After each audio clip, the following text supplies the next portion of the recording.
Hey there, pilots. Today we're going to talk about the VT-7 Vagrant. This is a naval backbone trainer and patrol fighter. It's designed around a 3-point vertical takeoff system that gives it really stable takeoff performance and a long hover endurance at almost all payload weights under its maximum rating at 10.1 tons. This is a little bit less than its nearest competitor, the TA-30 Compass, which has a maximum rated capacity of 10.8 tons. The VT-7's vertical takeoff systems mean that it feels weight a lot more than the TA-30, which can be overloaded for certain types of missions and still fly reasonably well. The VT-7 is not intended for aggressive, high-intensity combat. The TA-30 has better armor and more system redundancies than this guy, which made a lot of sacrifices to give you vertical takeoff. What you get in exchange is logistical flexibility. Vertical takeoff gives you access to helicopter resupply pads, to trucks in the field, to any place that can give you weapons or ammo. The TA-30 has to find the nearest convenient airfield. So the VT-7, like a helicopter, is going to have the ability to dwell near combat zones. Even though it doesn't have a deep magazine, it doesn't need to travel very far to fill that magazine, and that means that its weaker punches are going to hit more often and potentially in a more unpredictable way. The VT-7 is designed to run like a wolf pack. Ideally, you have friends to support and distract opponents who could shoot you down, while the VT-7 goes in and does a lot of the precision strikes necessary to clear the ground for Allied forces to move in. You're not going to do bulk target destruction the way that some of the larger fighters will, but the targets you do go after are going to be the kinds of things that the stealth fighters cannot afford to waste their time on. If a stealth fighter goes in and clears all the air defenses, you're taking this thing out to plug individual enemy MRAPs with linchpin rockets and ground strafing runs. It's very economical used this way, but it's also very fragile. You don't get any of the toys the stealth fighters have. No stealth composites or geometries, no fancy evasion systems, no thermal bafflers. You have a limited reserve of countermeasures and a radar cross-section that can be a little high for anyone's comfort. Virtually all your weapons are external. You do have an internal, actually you don't even have an internal rotary cannon. You can, if you basically strip all the weapons away, your overall radar cross-section is still going to be very high at 1200, you're going to be detectable to even low-powered radar systems from a moderate range. So the VT-7 is hiding nothing from the enemy. Not only can they see what you've got under your wings, they're going to pick your signature up from a lot farther out than any of the modernized stealth fighters are able to handle. Now when I fly the Vagrant, I like to run PAB-80s in the center pylon instead of a rotary cannon. I like to run MMR S3s on the inner wing pylon for personal defense and air attack. The outer wing pylons I like to run linchpins. These give you a great blend of air and ground use, but they're mostly ground focused. You can destroy a lot of light and medium armored targets with these and even engage inattentive aircraft if you can get the right angle. And then on the wingtip pylons I put a pair of sights. These are for engaging your low thermal signature air vehicles, your chicanes, your compasses, your brawlers, that struggle to maintain a good lock when you use thermals against them. So, we'll go ahead to purchase and fly. I tend to run my nozzles in manual mode only because I'm still sorting out an issue with my HOTAS that overrides auto mode, even when I deliberately turn it on. The Vagrant is going to want a high throttle position during takeoff, and if you have manual nozzle control, you'll want them rocked slightly forward, about 82 degrees to maintain a stable hover. And then you can transition that as you take off to get more airspeed. I'd like to keep my vector indicator above the horizon line, which means that your acceleration during, from a hovering state is going to be a little bit slow. This isn't like the FS-20 where you can drop your afterburner and get off the ground very quickly. The Vagrant will get you off the ground safely vertically, but you're going to trade acceleration time for that safety. And that means even when you're taking off vertically, you're going to be vulnerable to enemy thermal missiles. We've got a heat signature almost 4.7 on the cockpit display. which means any thermal missile that gets fired at us is going to take a lot of flares to defeat. We've only got 64 of these things. So reliably, you can only defeat 2 or 3 thermal missiles from high throttle positions. Sometimes it's more or less depending on the angle the missile's fired, but don't count on being able to defeat more than 3 missiles. As we get up to speed, I can throttle down and set my nozzles to 0, which basically levels them with the horizon or with the airframe. And we're going to take a cautious approach to the front lines so that we can get an idea of what we're dealing with out here. We do have a main battle tank that we can work on, but it looks like our allies are about to deal with it. He's gone. We do see thermal missiles off in the distance, so I'm going to track away. And here's where I can actually show you some of the handling characteristics the Vagrant's got, backstopping it. It has an amazing roll rate. It's very stable, it's very predictable, and it means that if you want to practice S turns, you're going to get really good results pretty much all the time. You can see the angle of attack is not exceeding 10 degrees. This is a characteristic for trainers that lets you know that it's holding its line pretty well. As your airspeed falls below 700, if you start to pull too hard, you're going to see that angle of attack indicator climb. At 13, it goes into the red and you start really losing airspeed, and then you hit your stall point. Stability assist will save you from that a little bit. If you switch it off, you can pull really hard, well into your stall threshold, up to like 30 degrees of angle of attack. But at a certain point, your wings are going to lose it. Unlike the Brawler, where a high-speed stall will smack you in the face, you do have enough control, even in high stall positions, that the aircraft won't spin out very badly unless you do something really stupid. But here, I'm going to have to drop my nozzles in order to stop from hitting the ground. This is another strength that the Vagrant has over the Compass. You can sustain very low operational speeds and leverage more terrain than that aircraft can by virtue of flying low and slow. The downside, you're generating a lot of heat and you're not moving very quickly, which means that enemy optical missiles can potentially lock on and cause an enormous amount of trouble. There's an optical lock, even as I say this. Accelerating away from an optical lock can be tricky depending on the angle, but generally over 200 kilometers per hour, opticals are not going to be able to sustain their track, and you'll be able to get away.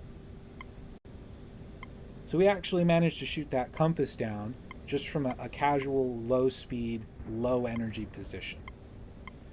Your auto tilt system, if you can get it to work, will actually trim your nozzle in corners. I'm trimming mine manually. There it is right there.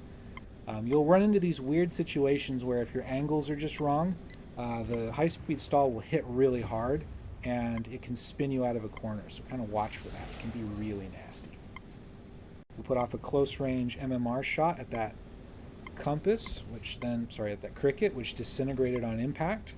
He tried to hit me with his ventral cannon and it didn't work.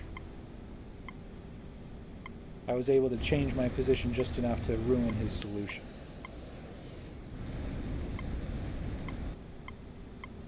We've got an Ibis helicopter off to our 7 o'clock low.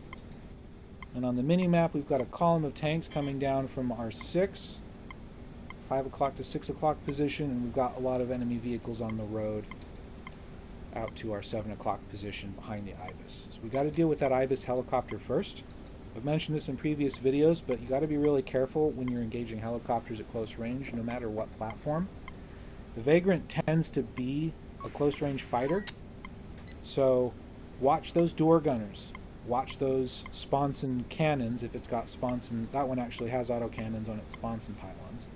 And be very careful if it's got a chin turret. If you feed yourself to those gunners and die, it's your own fault. But a helicopter will rip your face off if you aren't careful. And that kill was secured with 2 linchpins. We'll go ahead and turn. We'll pop another one off. Managed to get that line breaker. And this is the kind of thing, like this type of fighting is what the Vagrant is made for.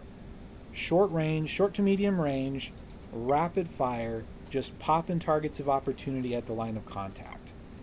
You get your stuff, then you fall back from that line, get behind cover, and reset. If you've got a team of Vagrants, you can have one that's dedicated to all anti-air weapons and another that's got your ground attack stuff. and you can just wolf pack those, picking a cluster of enemy targets and then picking them apart, taking turns presenting yourselves to the enemy. The Vagrant basically feels like it was just engineered around that type of gameplay in a way that the other fighters don't have. It's very scrappy. Even if it's got a glass jaw, it's got a mean right hook, and it's going to be able to do a lot of work for you if you play it to its strengths. We've got an incoming Tarantula. He's got thermal missiles, so I'm not going to present myself overly aggressively to them. I'm going to turn, I'm going to let my linchpins do the work, and there we got another good set of kills. And then we got a thermal missile lock. We were able to defeat it. It didn't cost us too much because we were far away and could drop our throttle in order to reduce our heat signature. Now I want to note, if I take my throttle all the way down to 0 without dropping my afterburners, the best you can hope for is a thermal of 2.2, which is basically what the Chicane has when it's running at full power. Just to give you some perspective of how good the Chicane's thermals are and how bad the Vagrants can be. Your best case scenario is the Chicane's worst case thermal. Alright, we've got a tank column that's being engaged by an ally.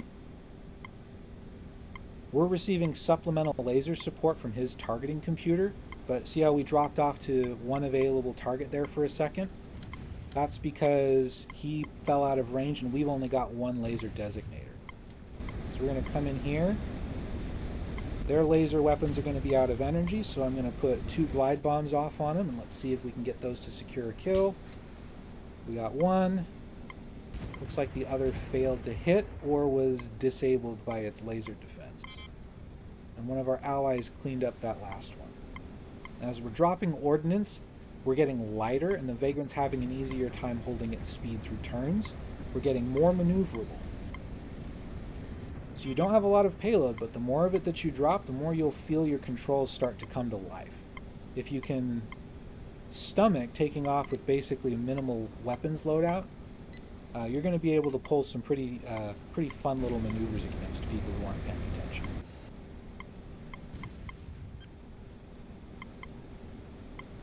Now, we're not going over the enemy positions right now. We're trying to use standoff weapons as much as possible because of the risk of overreach. All it takes is one good missile, and even glancing damage can cripple this aircraft, so you got to be careful. If you fly low, you're limiting opportunities for thermal missiles to track you all the way in. That saves your flares. This is not an aircraft that's made to fly at high altitudes, and you should avoid doing that as much as is practical. Over friendly skies, you can get higher to fly farther on less fuel, but if there's even moderate risk of engagement from enemy missiles, you don't have the ability to dive as quickly as the afterburning jets. You're a lot more vulnerable to long-range attack, so be careful. Try to keep to low altitudes. In this aircraft, I don't see much reason to fly over 7,000 meters.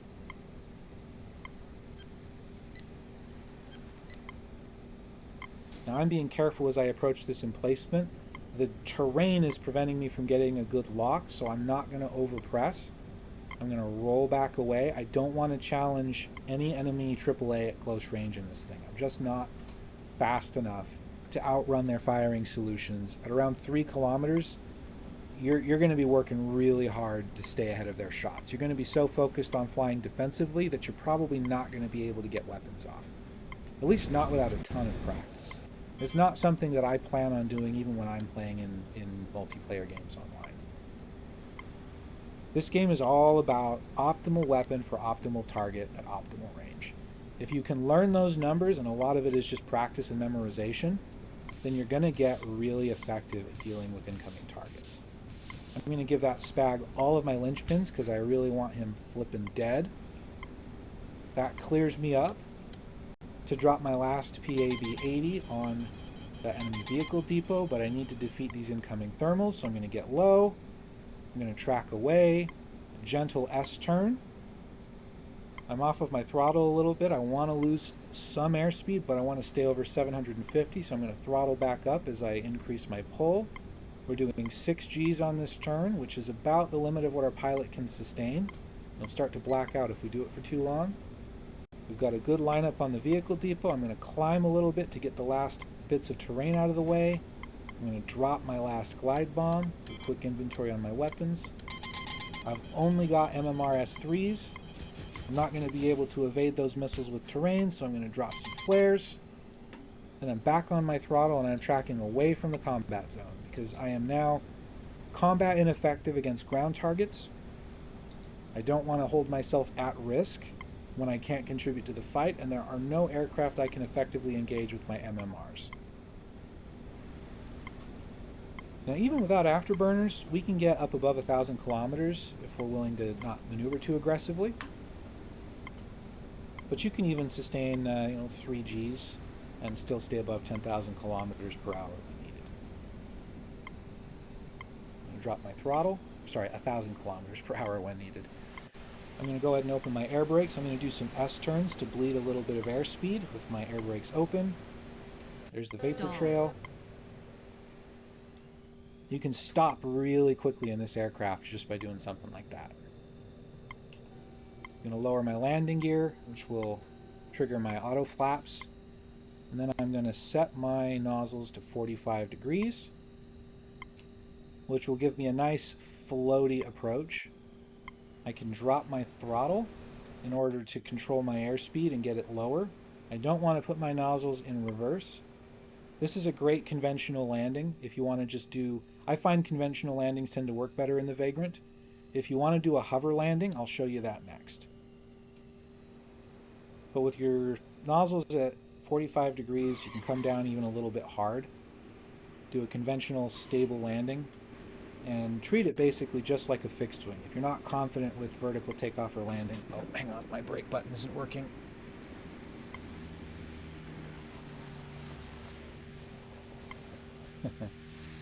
I went to hit the button I normally hit for my brakes and they didn't trigger for some reason. I had to reach up and grab the keyboard. But that's okay.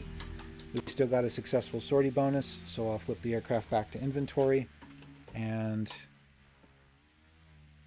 let me fix that real quick.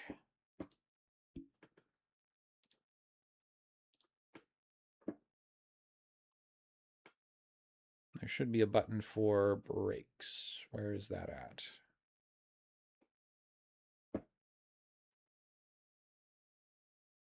Brake axis. Oh, we've got an axis now. Let's see if it registers correctly. Maybe not.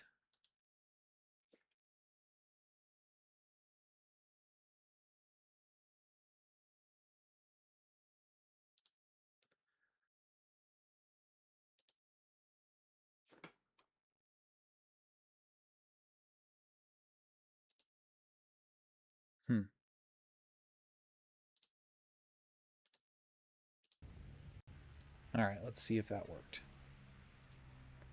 We'll grab another Vagrant with the same loadout. And now my brakes are stuck on. We'll take one more shot at this, and then if it doesn't work, I'm going to go back to our regularly scheduled programming.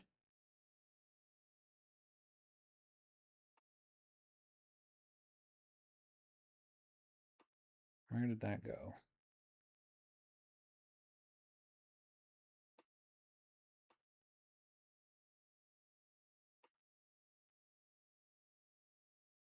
There it is. We'll set brake axis here. And we'll remove it here. And then done, back, resume. All right.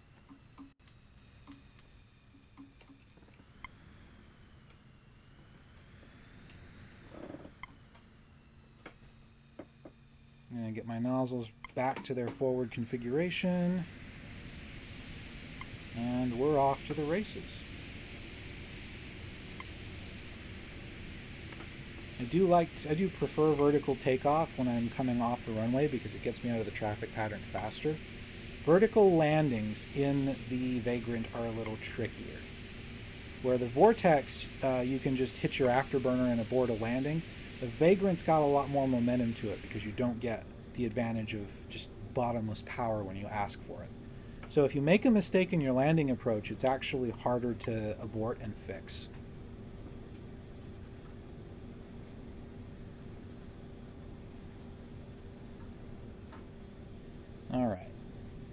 We'll set our nozzles fully forward. We're going to take off. We're going to evaluate another set of targets, and then afterward I'll demonstrate a vertical landing. We'll see if we can do that at a resupply point somewhere you couldn't access without vertical landing capability. We've got an IFV causing our tanks a lot of trouble.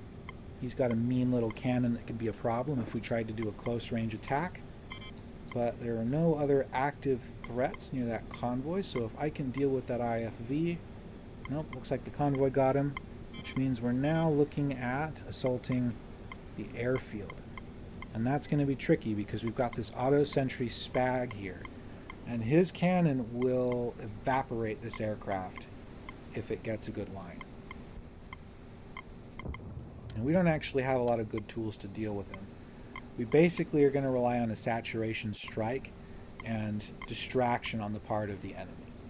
So our convoy vehicles are engaging that auto sentry. We want to try to take a distant line and force him to split his fire if we can. We just picked up an active radar missile, which means we've got an aircraft somewhere nearby that's pretty well equipped. So I'm just going to give this guy some harassing fire while he's looking the other direction. Oh, there's his cannon. We got him. Ooh, that was really lucky. He was so concerned with shooting at our aircraft, he didn't shoot at our rockets. Now we're taking some retaliatory missile fire from the emplacements. But without that spag, our convoy vehicles are able to fire their ground-launched missiles and do quite a bit of damage. Stall. Which means I'm going to just support in the background. I've got a low airspeed right now, and I don't want to trim my nozzles down in order to compensate. I want to keep my momentum up because I'm dodging ballistic air defenses in addition to thermal missiles. That's actually a AAA emplacement, so I'm going to give him 2 light rockets. I don't think he has the ability to shoot our stuff down the way that the computer-controlled units do. We've got an IFV. We'll go ahead and give him 1. He's firing at us. We're going to roll away. No damage sustained. The terrain is blocking a lot of the retaliatory thermal missile launches, which is what we want. We don't need to lean on our countermeasures as much when we do that. And get down along this hillside. Beat another thermal missile.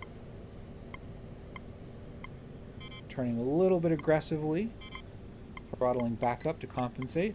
We got a man-pad launcher. What else can we hit here? That's a fuel truck. I'd like to target lock the ammo truck, but it's not going to give it to me. I'm going to put another couple of rockets off because I think that man-pad launcher is shooting them down. They're gone. We're probably too high to dodge this thermal missile, but we'll go ahead and skim along the refinery here and see if we can break the lock. We got it. Throttling back up. I want to pick up some more momentum before I turn so that I can keep up my airspeed. I've still got a set of glide bombs I can deploy, but I need to be above 750 kilometers per hour for those to be at their optimal effectiveness.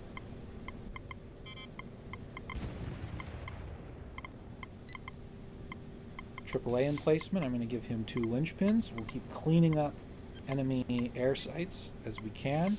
That chicane does not have a lot of airspeed, so he's a priority. I actually unlocked that emplacement on purpose when I saw the helicopter, because I want him dead. If that helicopter gets high enough to start shooting thermals at me, or his main cannon, he can ruin my day. So that expended the last of my linchpins, which means if I want to kill that emplacement, I'm going to have to use a glide bomb, which has a slower approach and is more likely to be intercepted. So I'm going to have to probably shepherd it in, try to deploy from closer range if I can. I'm coming around on this turn, taking note of some enemy vehicles that might be down there.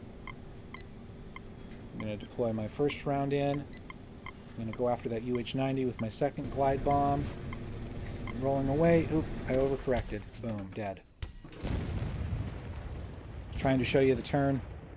And, well, my consolation prize is I got the helipad and the helicopter in one shot, so... You don't have to feel as bad when you lose Vagrants because they're not very expensive. But it does mean I do have to reset and fly all the way back in. But we've got enough time here. Let's see if the game lets me spawn one at the helipad. Nope. There's no reason it couldn't spawn at a heliport, but it can spawn at a cursor aircraft carrier. So we'll go ahead and fly one out of here.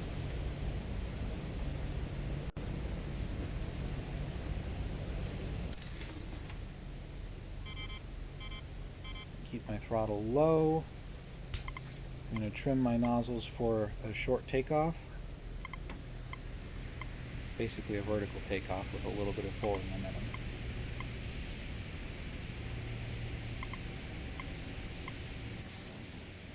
You do have to mind that Ram 45 launcher. It is possible to accidentally get directly over it, and then if the missile hits you, it explodes, kills you, and damages the ship. So, watch for it.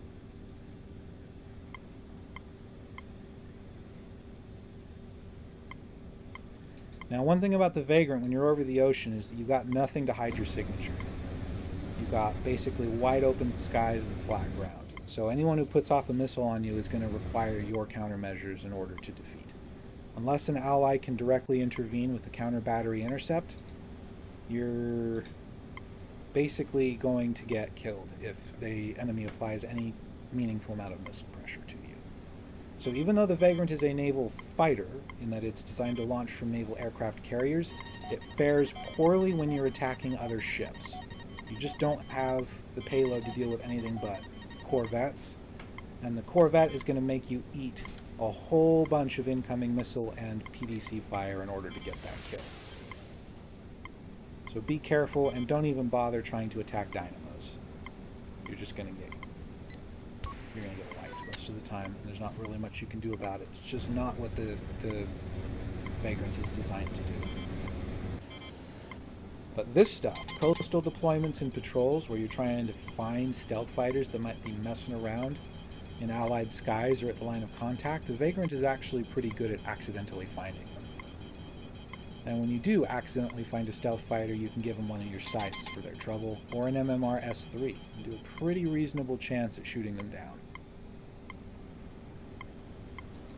Even if you can't shoot them down, you can put enough pressure on them to probably mess up whatever it was they were trying to do, because you're sticking them on data link for the whole team to see. Alright, we got a Brawler, and they're a big pile of trouble up close, so I'm going to give him a scythe. I don't think he's got enough airspeed to hit the notch in time. Got him. Alright, now we're going to... Oh, I'm being jammed. Who is jamming me?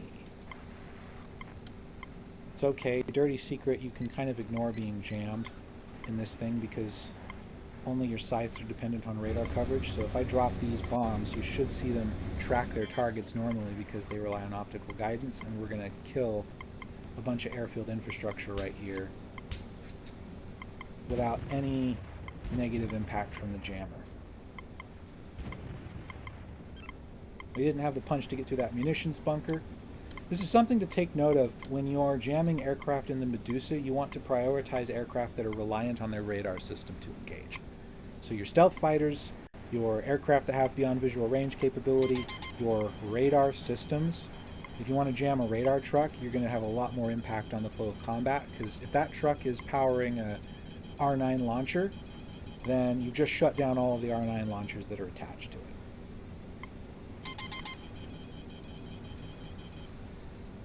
Now we're tracking away from that SAM launcher.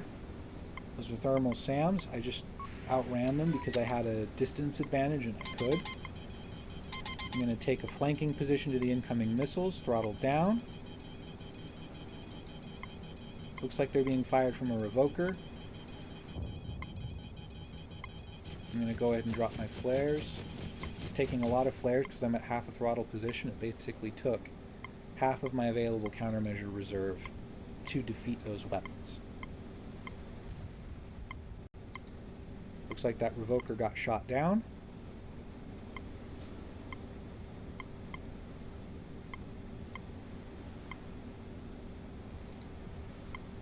We've got long-range strategic weapons tracking in, but we don't have any telemetry on impact points yet. Expect that to arrive shortly. So we're going to watch out for a nuclear sphere to get highlighted. And, oh, what is that? We've got an Alkyon at close range. He's in a notching position, so I can't hit him right now, but he is a high-value target I want to get as soon as possible, and like a moron, he's turning into me when I could have a scythe. Missile away at 5 kilometers. If that doesn't kill him, I'm going to follow up with MMRs. Got him. There's a $40 million jet killing a like almost $400 million jet right there. That is a fatal blow. He is burning down. I don't need to give any more weapons to that aircraft. It is doomed.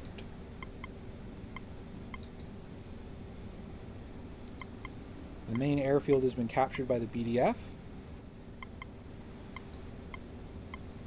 which frees me up to attack this radar station that was shooting at me earlier. There's the Alkyon AV4, 20 million to my pilot's account that I can use to call up some really powerful stuff later on in the game, if I wanted to, if we were going to play that long. Alright, looks like an allied compass is engaging the radar site. Let's see if it gets the kill. It got the station, but not the launcher. So I'm going to follow up with one glide bomb. It should be able to get this guy because he doesn't have the ability to defend against optical glide weapons. They don't have a heat signature.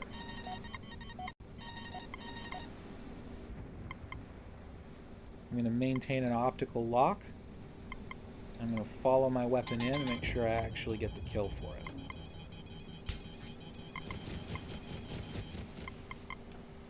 Alright, that linebreaker SAM is destroyed, but I am now down to 16 flares, which means I can beat one more thermal missile.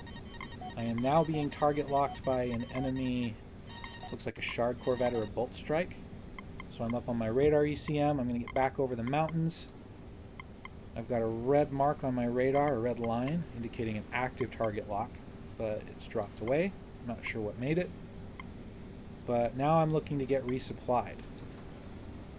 So now I'm checking for resupply options. We've got a couple of aircraft revetments, a munitions bunker, and a helipad. I'll go ahead and target lock the munitions bunker because I'm good on fuel. All I need are replacement flares. But we'll go ahead and treat this like I'm going to land. We'll call it a day once I land so I can show you guys a vertical landing. The principal advantage to vertical landing at a forward runway is that you don't have to get into the traffic pattern. You can approach from off angles and just use your vertical takeoff system to minimize the amount of runway time that you have to take up. I'm going to go ahead and set my nozzles to vertical, and I'm going to try to coast in as much as possible. Just because you have vertical takeoff doesn't mean that you've got just complete impunity with your approach. You do need to plan it out and be careful as you come into land. Take time to slow down. Your air brakes are a great resource for this. And then your nozzles have a reverse position that you can use to even further reduce your incoming speed. I'm watching my angle of attack. I'm going to go ahead and deploy my landing gear, and that will get me in basically hover mode. And below 100 kilometers per hour, I have a little bit more... I'm stalling. I'm going all the way full throttle. You see a stall warning? Don't question it. Full throttle. He still overshot the bunker a little bit. Be careful on your roll. You can hit the ground reasonably hard and do kind of okay. I overshot the road here, but you'll see I didn't get any damage marks, and I got a successful sortie. If I check the aircraft, all of our weapon pods are still in place, but you can see the landing gear is sinking. If you insist on trying to fly forward like this, you're going to get your landing gear ripped off, or taxi forward. So when you take off vertically. Don't try to get back on the road or you'll probably damage yourself. And just to show you that the aircraft is actually okay, this is one of the most forgiving aircraft that I've found when it comes to collisions for some reason. But we've got all of our ordnance back in place and a full load of flares, so we're ready to rock and roll. We've got an incoming active radar missile, but I'm too slow. I don't think I'm going to be able to beat it. Somehow we did beat it, though. Alright, I've got my flares selected. And we can accelerate, but I'm taking ground fire, and I'm still too slow to really do anything because I'm only going 400 knots, or 400 kilometers per hour. So I'm going to trim my nozzles a little bit just to try to help me through the turn. Watching for that high-speed stall. When the nozzles are even down a little bit, you can spin yourself out. Nozzle's going back to forward, and I'm accelerating away from the vehicles that attacked me. It's a pair of spearheads. I took a little bit of damage from that strike, but it doesn't look like it's affected aircraft functions at all. I'm going to select my glide bombs, take a high altitude position, and at about 2.5 kilometers I'll go ahead and drop.